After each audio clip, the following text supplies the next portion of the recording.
So guys, जैसा कि हमने पिछले एपिसोड में देखा कि जियोयान ने सभी पपेट को कंट्रोल करके अपनी स्पेस रिंग में रख लिया था और जियो फेंग उसका कुछ नहीं बिगाड़ पाया। फिर सभी ने प्राचीन खंडरों के अंदर प्रवेश किया। जियोयान और उसके साथी लगातार एक भूल भुलैया में फंसे हुए आगे बढ़ते रहे, पर फिर जियोयान ने अपनी पपेट की मदद से असली प्राचीन खंडरों को ढूंढ लिया। जियन ने अपनी फ्रेग्रेंस सेंस स्किल का इस्तेमाल किया, जिससे वो सोल ओरिजिन फ्रूट तक पहुंच गए थे, पर वहां एक सेलेस्टियल फ्लड ड्रैगन मौजूद था। जियोयान ने उसे एक ट्रांसफॉर्मेशन ग्रास दी, जिससे वो खुशी से उस जगह से चला गया और उसने सोल ओरिजिन फ्रूट को हासिल कर लिया, जिससे इस ट्रिप पर आने का जियोयान का मेन मकसद कंप्लीट हो गया था। जियन को वहाँ अजीब सी एनर्जी का एहसास हुआ और उसे एक अरीना नजर आया था और एशियन पावर उसे अपनी तरफ बुला रही थी। उसने जियोयान को इसके बारे में बताया, जिससे वो सभी अब उस एनर्जी की तरफ जाने के लिए तैयार थे। फिर अब हम देखते हैं कि जियोयान की पूरी टीम जियन के बताए हुए रास्ते पर आगे बढ़ती है। वो एक जगह पर आकर उतरते हैं जहाँ से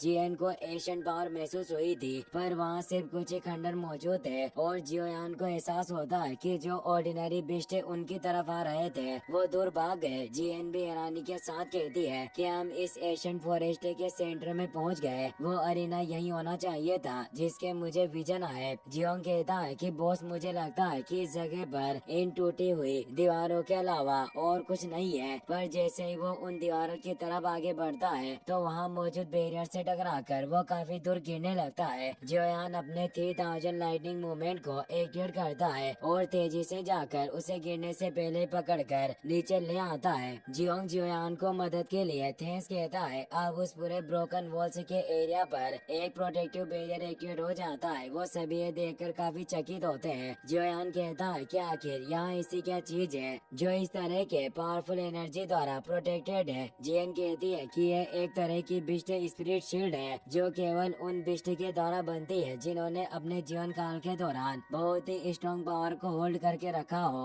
और वो मौत के समय अपनी बॉडी के बचाव में इस तरह की शील्ड को एक्टिवेट करते हैं। सभी हैरान होते हैं क्योंकि इस बारे में उन्हें कुछ नहीं पता होता। सिर्फ जियन ही एशियन वाइट ड्रैगन क्लैन के ट्रू मेंबर होने से ये जानती थी। जियन उस बिस्ट शील्ड के बिल्कुल करीब पहुंच जाती है। वो कहती है कि मुझे कुछ आवाजें सुनाई दे रही है, जैसे इसके अंदर कोई मुझे बुला रहा हो, और वो अपने हाथ को उस बिस्ट शील्ड पर रखती है। उस शील्ड की एनर्जी उसकी बॉडी में समाहित होने लगती है। जियोयान कहता है कि इस सिचुएशन को देखकर लग रहा है कि इस बिस्ट स्पिरिट शील्ड का जो ओनर रहा होगा वो जरूर एशियन वाइट ड्रैगन क्लैन का मेंबर होगा, जिससे ये स्पिरिट शील्ड जियन के साथ रेजोनेट हो रही है और इस शील्ड में इतनी टेरिफाइंग एनर्जी मौजूद है। यही वजह रही होगी कि हमारा पीछा करने वाले बिस्ट भी खुद ही पीछे हट गए। जियन को उस एनर्जी से वापस से विजन आने लगते हैं, जिसमें वो एशियन वाइट ड्रैगन क्लैन के एंसेस्टर और हेवन डीमन फिनिक्स ट्राइब के एक एंसेस्टर के बीच फाइट देखती है। उनके बीच काफी भयानक युद्ध हुआ, जिसकी ओर से जियन दूर हो जाती है। सभी परेशान होते हैं। वो जियन से पूछना चाहते थे कि आखिर क्या हुआ, पर वो कुछ कह नहीं पाते। जियन बताती है कि इस बिस्ट स्पिरिट शील्ड में न केवल मेरे एशियन वाइट ड्रैगन क्लैन का ओरा है, बल्कि इसमें हेवन डीमन फिनिक्स क्लैन का भी ओरा मौजूद है। इसीलिए मुझे जल्दी अंदर प्रवेश करना होगा और देखना होगा कि आखिर अंदर क्या है। वो अपनी पूरी पावर से उस बिस्ट शील्ड पर अटैक करने लग जाती है। उस एनर्जी से पूरी जगह वाइब्रेट कर रही थी। जियन अपनी पूरी स्ट्रेंथ का इस्तेमाल करती है, जिससे वो शील्ड क्रैक हो जाती है और उस सभी लोग एक अलग ही जगह पर पहुंच जाते हैं। सभी उस जगह पर आकर हैरान थे। जियन को वहाँ वो अरीना दिख जाता है जो उसने विजन में देखा था और उसके बारे में अपने साथियों को बताती है। उस अरीना के ऊपर हेवन डीमन फिनिक्स ट्राइब और एशियन वाइट ड्रैगन क्लैन के बॉडी स्टेचू मौजूद है। अब वो सभी उस अरीना के ऊपर आ जाते हैं। जियन बताती है कि हम एशियन वाइट ड्रैगन और हेवन डीमन फिनिक्स ट्राइब के Bisht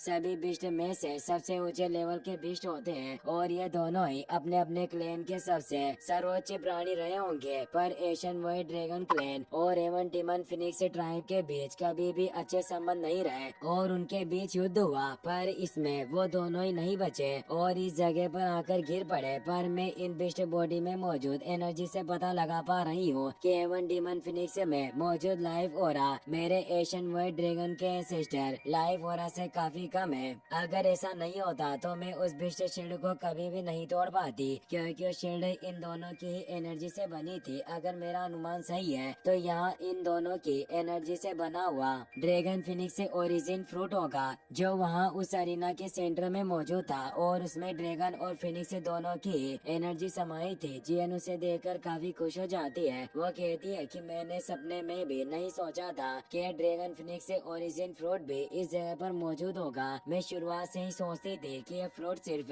Asian white dragon clan के हिस्ट्री बुक्स में ही छिपी हुई एक कहानी है। इसे आज तक किसी ने नहीं देखा, जिससे मैंने कभी इसे खोजने की उम्मीद नहीं की थी। जियोयान कहता है कि इस फ्रूट से जो एनर्जी निकल रही थी उससे जरूर दूसरे लोगों को भी इसके बारे में पता लग जाएगा।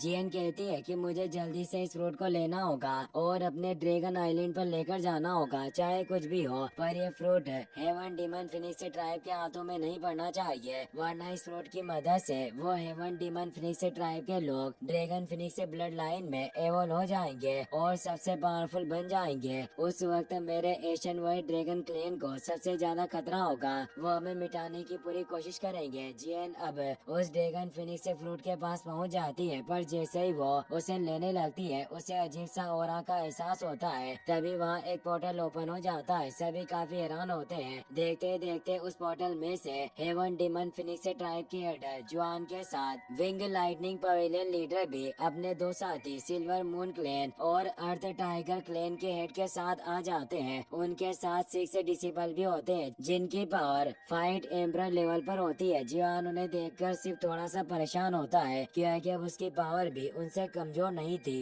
वेनेरेट नहीं कहता है कि लड़के आखिर तुमसे दोबारा मुलाकात हो ही गई, आज तुम हमारे हाथों नहीं बचोगे। फेंग किंगर को तभी वहाँ अरीना के सेंटर में मौजूद ड्रैगन फिनिक्स फ्रूट नजर आ जाता है और वो ईरानी से कहती है कि यह तो वही फ्रूट है जिसका जिक्र लोक कथाओं में है। जियन जल्दी से उस फ्रूट के आगे आ जाती है और कहती है कि मूर्ख पक्षी, ये फ्रूट मेरे एशियन व्हाइट ड्रैगन क्लैन का है। तुम हेवन डीमन फिनिक्स ट्राइब के लोग इसे लेने के बारे में सोचने की भी कोशिश मत करो, यह काफी अपमानजनक होगा। फेंग किंगर जियोयान से कहती है कि तुरंत अपनी इस लड़की को रास्ते से हटा लो, वरना मैं आज तुम सभी को यहीं दफन कर दूंगी। जियोंग को इससे काफी गुस्सा आता है। वो कहता है कि तुम अपने आप को समझती क्या हो? क्या तुम में इतनी हिम्मत आ गई जो तुम हम एशियन व्हाइट ड्रैगन क्लैन के लोगों की चीजों को छीनने की कोशिश करो? तुम्हारा हेवन डीमन फिनिक्स ट्राइब हमारा मुकाबला करने में बिल्कुल भी सक्षम नहीं है। हेवन डीमन फिनिक्स ट्राइब का एल्डर जुआन ईरानी से कहता है कि यह एशियन ड्रैगन बेयर है। जियो फेंग कहता है कि यह सिर्फ कुछ ड्रैगन ब्लड लाइन के लोगों पर भरोसा करके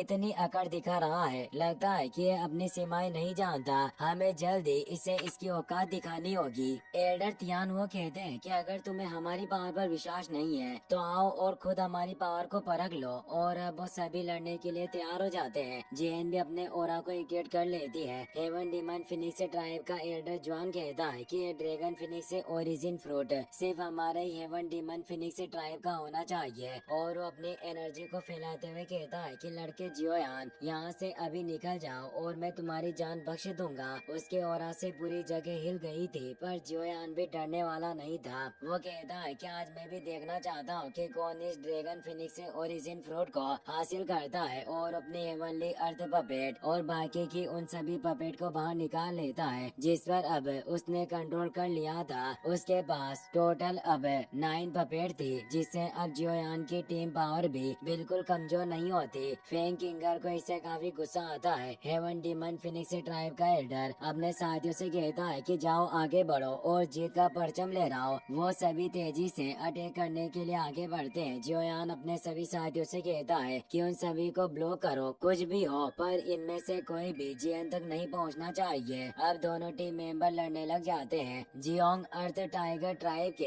हेड के साथ कॉम्बैट फाइट करने लगता है और उसे कहता है कि मेरा ड्रैगन बेयर क्लैन तुम्हारे अर्थ ट्राइब क्लैन को चकनाचूर करने की काबिलियत रखता है और उसे अटैक करके दूर कर देता है। अर्थ टाइगर ट्राइब का हेड भी कहता है कि मैं भी देखना चाहता हूँ कि आखिर तुम में कितना दम है, और उनमें फियर्स फाइट होने लग जाती है। वो जियोंग के अटैक से काफी दूर हो गया था, पर वो वापस उस पर अटैक करने जाता है। वहीं लिटिल फेरी डॉक्टर वेनेरेट ले से फाइट कर रही होती है, पर वेनेरेट ले 3000 लाइटनिंग मूवमेंट की वजह से काफी फास्ट था, जिससे वो अचानक उसके आगे आकर उस पर अटैक करता है, जिससे लिटिल फेरी डॉक्टर दूर खिसक जाती है। वो लिटिल फेरी डॉक्टर से कहता है कि लिटिल गर्ल, अगर तुम मेरी स्पीड को मैच नहीं कर सकती तो तुम जल्दी बहुत पीड़ा सहने वाले हो। पर तभी वो देखता है कि उसका हाथ लिटिल फेंग डॉक्टर के पॉइजन की वजह से बर्न होने लग गया है, जिससे उसे काफी गुस्सा आता है और वो लिटिल फेंग डॉक्टर की तरफ अटैक करने बढ़ता है। लिटिल फेंग डॉक्टर बोलती है कि जल्दी पता चल जाएगा कि किसे कितना नुकसान होने वाला है। सिल्वर मून वुल्फ हेड अपनी पावर से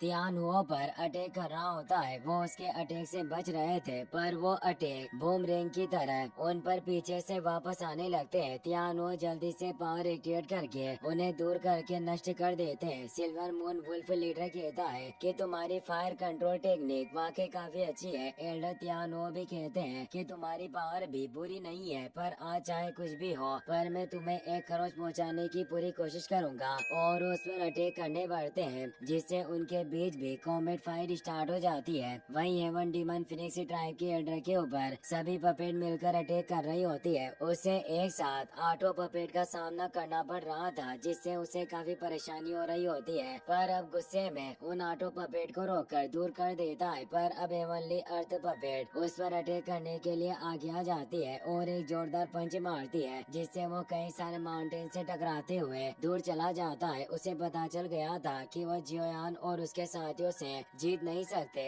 इसीलिए वो फेंग किंगर से कहता है कि तुम हमारे हेवन डीमन फिनिक्स ट्राइब की एंसेस्टर स्पिरिट को जगाने के लिए एक फॉर्मेशन तैयार करो। फेंग किंगर जियन से फाइट कर रही होती है, पर वो जीत नहीं पा रही थी और वो दोनों लड़ते हुए दूर हो गई, जिससे अब फेंग किंगर एक फॉर्मेशन को तैयार करने लग जाती है ताकि वो फिनिक्स स्पिरिट को जगा पाए। वो अपने फिनिक्स क्लैन के ट्रू ब्लड का इस्तेमाल करती है और उसे एक कॉन्ट्रैक्ट सिंबल की तरह प्रेजेंट करके उस एनर्जी को फिनिक्स एंसेस्टर के अंदर डालने लग जाती है, जिससे ancestor spirit awaken process start हो जाती है। जियन उसे कहती है कि केवल तुम ही यहाँ ऐसी नहीं हो जो अपने एंसेस्टर स्पिरिट को समन कर सको, मैं भी ये कर सकती हूँ और मेरे एशियन वॉइड ड्रैगन क्लैन की एंसेस्टर स्पिरिट तुम्हारी फिनिक्स स्पिरिट से काफी ज्यादा पावरफुल होगी। जियोयान जियो फेंग से लड़ रहा होता है। जियो फेंग 2 स्टार फाइट एंसेस्टर होने के बावजूद जियोयान का कुछ नहीं बिगाड़ पा रहा होता और वो उसके सभी अटैक से बचता जा रहा था और उसे किक करने लगता है। जियो फेंग उसे रोकने की कोशिश करता है, पर उस अटैक को रोक नहीं पाता और दूर गिरने लगता है। तभी फिनिक्स स्टेचू में से तेज एनर्जी रिलीज होने लगती है और एंसेस्टर फिनिक्स स्पिरिट अब जागने लगती है, जिससे वो पूरी जगह हिल रही थी। जियोयान ने देखकर परेशान होता है। कुछ ही पलों में वो फिनिक्स एंसेस्टर बॉडी बाहर निकल आती है, जिसकी पावर बहुत ही टेरिफाइंग थी। इसी के साथ ये एपिसोड यहीं पर खत्म हो जाता है।